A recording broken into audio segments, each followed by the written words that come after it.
C'est un joyau très convoité par les randonneurs.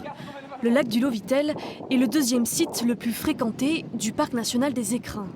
Un parc national qui, pour certains, est synonyme de respect pour la nature, pour nous, pas faire jeter tout n'importe comment, enfin voilà, du respect.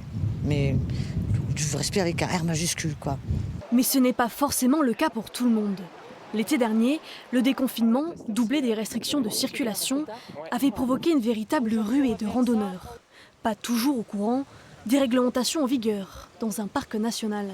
Les chiens, la cueillette de plantes est interdite également, la chasse, et puis bien sûr de ne pas abandonner ses déchets. D'où le plan mis en place cet été pour éviter les écueils de l'an passé, avec des ateliers de sensibilisation sur les sites très fréquentés. C'est intéressant et important de rappeler toutes les réglementations parce qu'on se rend compte qu'il y a des gens qui arrivent ici sans savoir où ils sont, sans savoir ce qu'ils ont le droit de faire et ce qu'ils n'ont pas le droit de faire.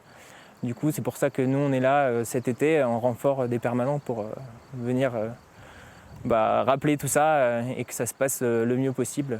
C'est bien de sensibiliser, c'est bien de leur faire connaître les règles parce qu'on est dans une société de consommation, on a l'habitude de, ça traîne, on ramasse. Ce chalet a aussi été installé au départ de la randonnée. Vous connaissez un peu l'endroit où vous allez ? Non, la première fois. Ok. En tout, 5 saisonniers ont été embauchés en renfort pour faire face à cette surfréquentation. Il suffit qu'il y ait ne serait-ce qu'une toute petite pourcentage de gens qui abandonnent ses bouteilles, qui abandonnent son sac. On a déjà vu des abandons de campement complets. Au bout d'un moment, sur les sites, ça va très très vite pour les dégrader. L'été dernier, le Lovitel avait accueilli 200 randonneurs par jour en moyenne, avec un pic de 1000 personnes en août. Et pour l'instant, le démarrage annonce une seconde saison tout aussi hors norme.